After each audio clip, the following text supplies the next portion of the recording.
They're security holes in a piece of software. I could have made all the transmissions go to neutral for 1 million cars. They're unknown to their creators. You can find it yourself, you can hire somebody to find it, or you can be attacked. And can be exploited for covert attacks.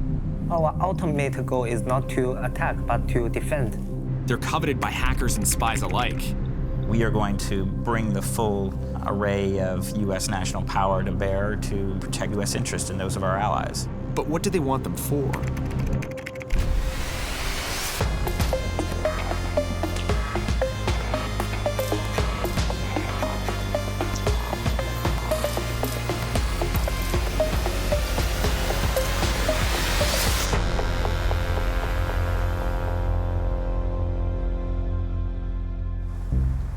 They call them 0 days. Hackers hunt for them, but most people have no idea what they are.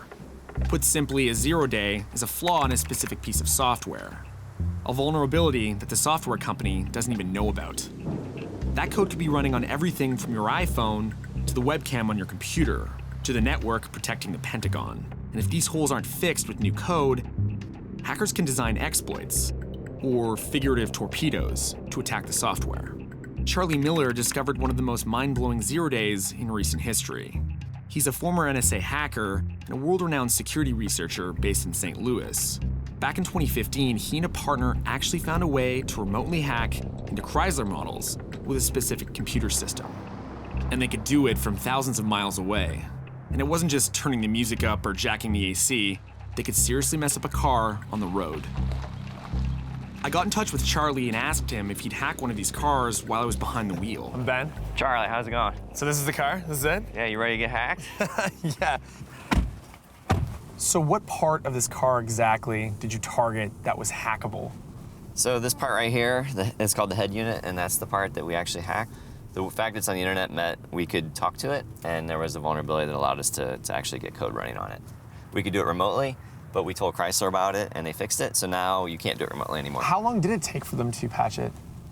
Well, Chris and I told them about it, and for 9 months they were working on it, and then once we sort of publicized it, then they fixed it within a week. So it was, once everyone was really upset, they fixed it very quickly. So now I'm physically plugged into the head unit. Okay, so I can start showing you some stuff here.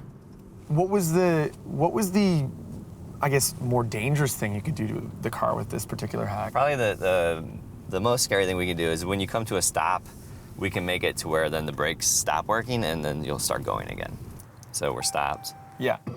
But now we're not stopped. Oh man, I don't like that sound at all. Yeah, I know. So the brake pedal just doesn't go down. Jeez. All right, so you want to see like some steering and stuff? Yeah, I see some steering. Okay, so get somewhere where we can go backwards. So in reverse, you can, oh yeah. You can crank the steering wheel as much as I no want. hands. Yep. That's safe. Not really. Is there ever a scenario where you think a hacker could get access to a vulnerability in a car that's connected to the internet that 1 million cars just could be turned off? I could have done that. Just like that, even Yeah. if they were driving on a highway? I could have made them all the transmissions go to neutral for 1 million cars. So including cars that are going, 100 miles an hour? Yes. Obviously that wasn't my intent. Right. My intent was to just demonstrate that. It could happen. Right, car companies are so new to this. Like, most car companies, you don't even know who you would contact to tell them you found a vulnerability. But the crazy thing is that even when researchers do tell a car company about a security hole in their software, they're often scorned for discovering it in the first place. When people complain about people like me who find vulnerabilities, they don't realize that we're not putting the vulnerabilities in the product. They're already there. Reporting the bugs is what gets them fixed, and I mean, that's the good thing. Do you find it ridiculous that companies won't pay for them? Like Chrysler didn't give you anything, right? No, I didn't really expect them. I think it's more ridiculous when huge companies that have been doing this for a long time and they've got $1 billion in the bank and they tout their security. Like, that doesn't make as much sense to me. Like, I was a consultant for many years and companies would pay me to come in and find vulnerabilities for them. And it's hard, right? If it wasn't hard, they would find all the vulnerabilities themselves, right? It's like, I feel like, I worked really hard, I should maybe get something for that.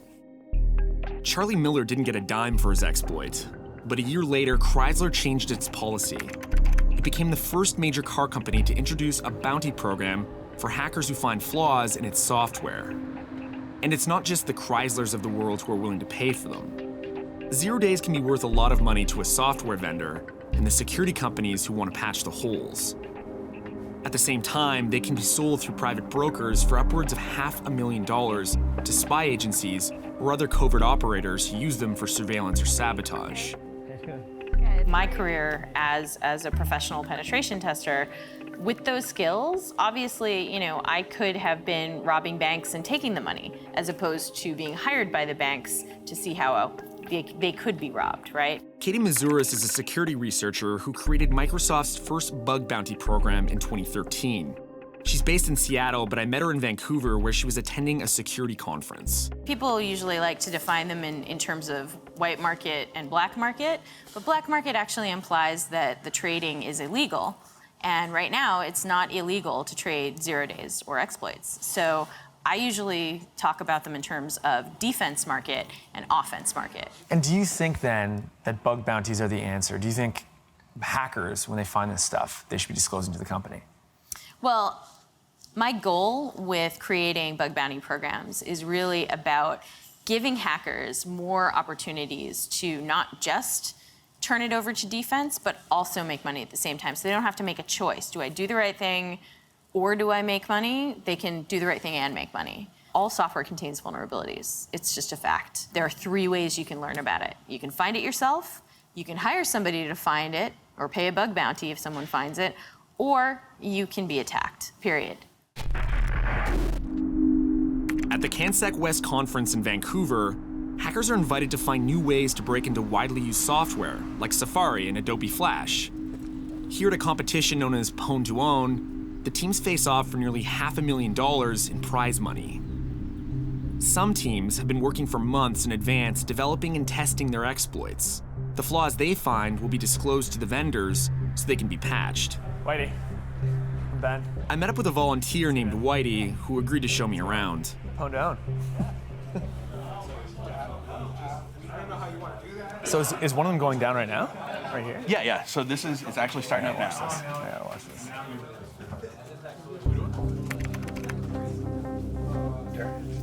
We have 10-cent security team sniper. This is Keen Lab and PC manager.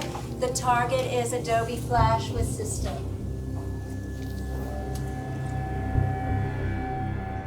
These guys are trying to break into a computer using their 0-day exploit for Adobe Flash.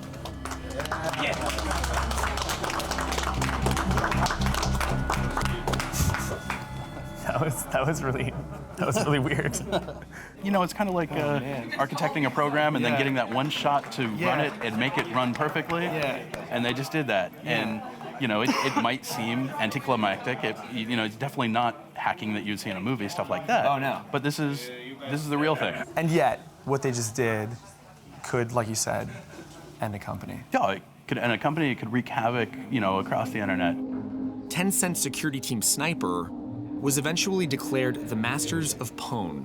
The Shanghai-based researchers who work for China's biggest internet company won this ridiculous smoking jacket. They also collected more than $142,000 in prize money. I met up with them after a super tame hacker rap party.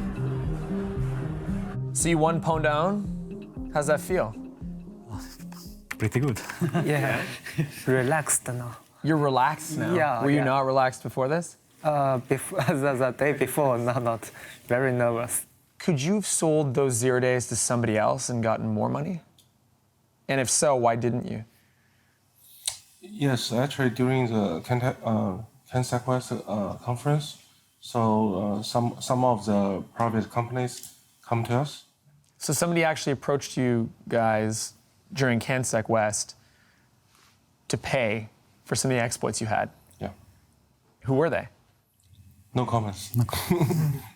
And you didn't do it. You didn't want to do it. Yeah, no, we never do it. Now, the ones you found, the 0 days you found, what do they affect? When the user browses the internet, if such bug is involved, it can take the user's control and even get a system privilege, which means it will take full control of the system. Our ultimate goal is not to attack, but to defend. Yeah, but if you want to defend and protect more on the user, you need to find the most advanced attacking way. Otherwise, you cannot, you will never know how to defend the user. For the rest of the year, if you find 0 days, what do you do with them?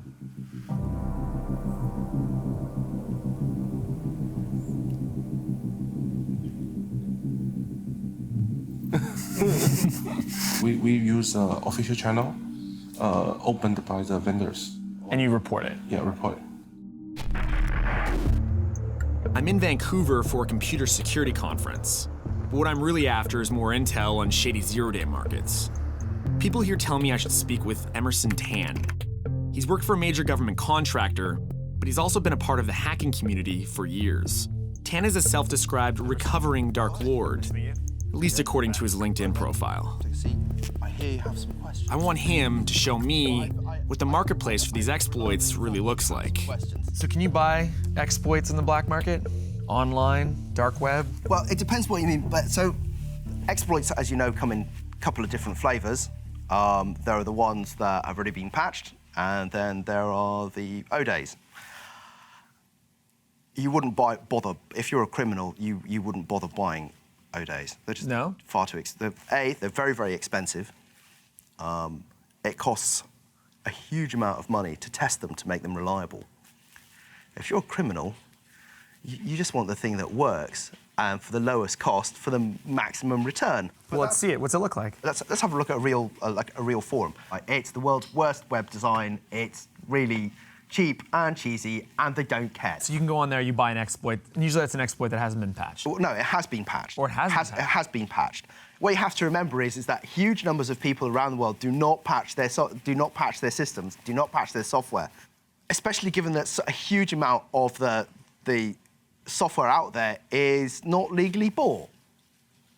It's all stolen. It's all nicked. That stuff never gets updated.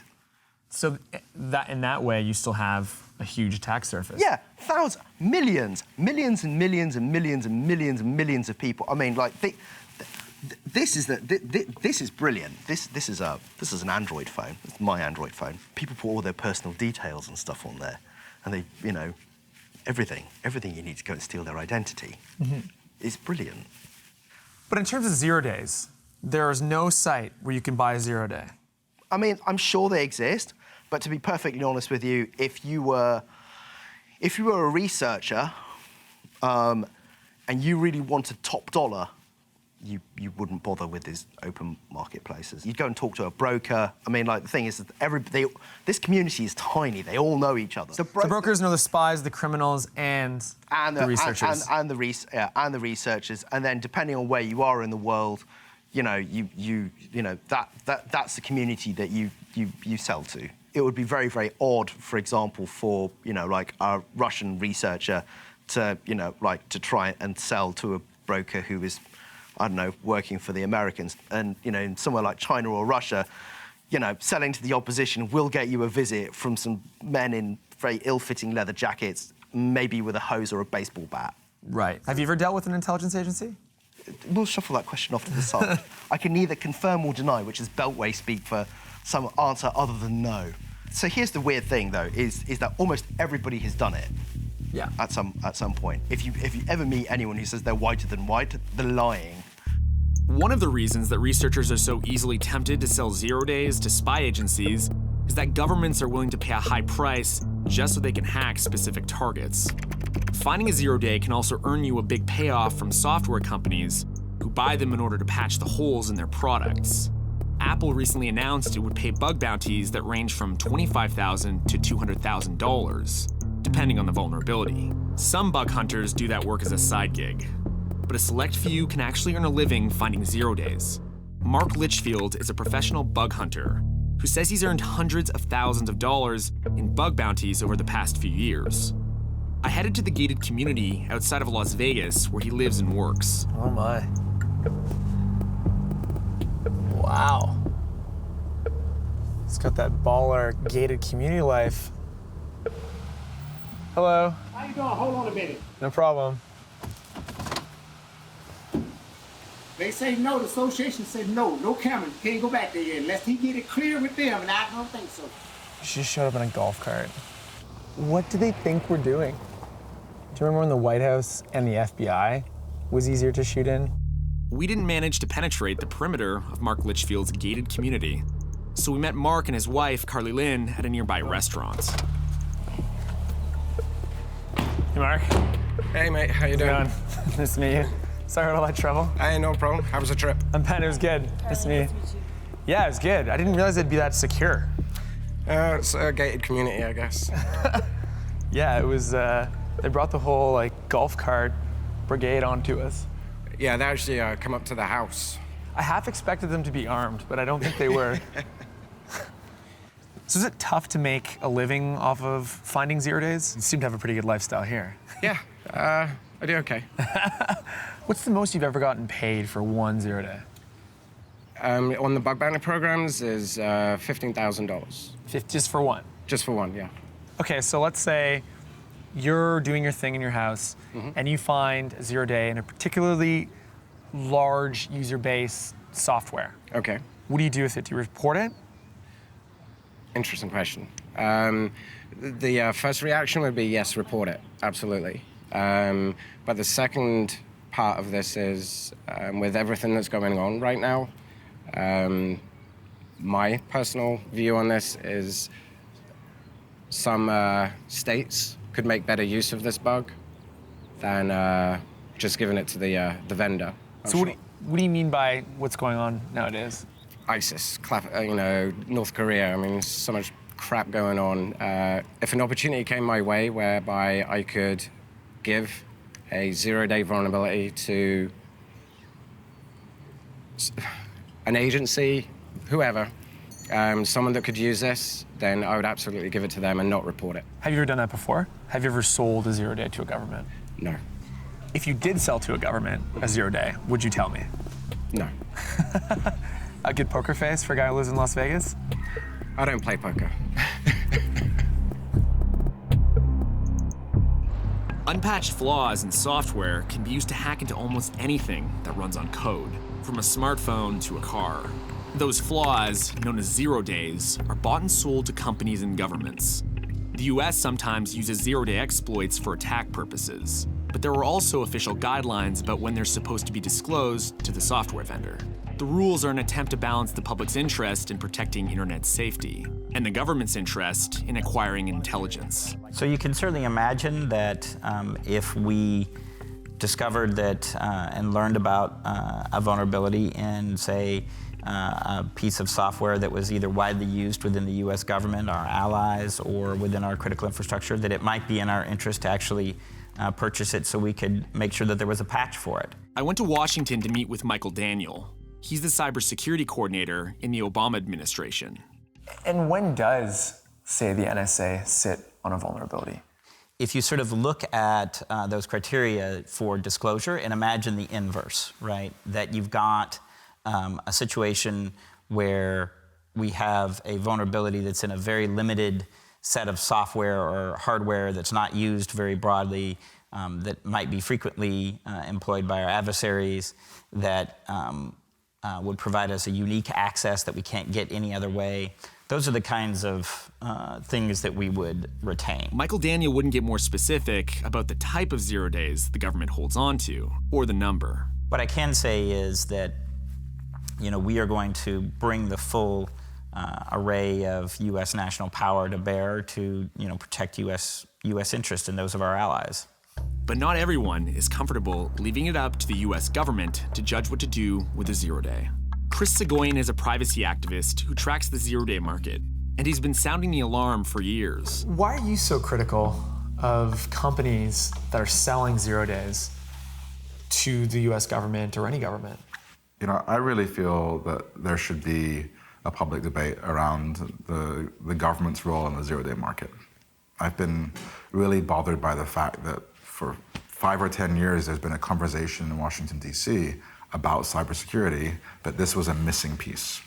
And this is an essential piece. Who are the US government agencies targeting when they're using 0 day exploits? You know, it really depends. So for the NSA, that could be foreign leaders. It could be foreign corporations who have information that the US government believes is of national security interest. It could be terrorists. On the law enforcement side, you know, the FBI has attempted to hack people who've downloaded or shared child porn, people who've called in bomb threats to schools. It really runs the range of the most horrific and serious crime to things that are, you know, sort of teenagers making prank calls at home. Because I guess that's the thing, though, is it's easy to be very critical of it because it sounds on the surface pretty malevolent, but then there may be instances where 0 days used to hack into a terrorist's computer. It's the classic argument, right? I'm less focused, I'm less interested on who they use it against and more on what are the side effects of the government's acquisition and stockpiling and use of that vulnerability or that exploit. A couple years ago, protests in Ferguson happened, and Americans, you know, wake up to their morning newspapers showing photographs of armored personnel carriers, police wearing camouflage, holding machine guns, and realizing that suddenly their law enforcement had become militarized. They got to see the trickle-down effect, where technologies that are designed for the military and the intelligence community eventually trickle down first to the feds and then to state and local law enforcement agencies. And this has happened with armored personnel carriers, it's happened with tear gas, it's happened with SWAT teams and drones and license plate readers, and it will almost certainly happen with 0 days. And when you give those tools to people who are going to be operating them without much training and without much oversight, you know, we're going to see abuses. We're going to see police officers spying on their ex-spouses or their next door neighbor who's pissing them off. I don't think that America is ready for local cops to be hacking into computers, but we are definitely on our way there. But it's not just the local cops. Spy agencies and hackers everywhere want them. And they're not just for surveillance. They can be weaponized to take over any physical object running on code, from a cell phone to an SUV to a power plant. And that means that if 0 days fall into the wrong hands, they can be real threats to your privacy, individual freedom, and even personal safety. But as it stands, there's no real consensus on whose hands are the wrong hands.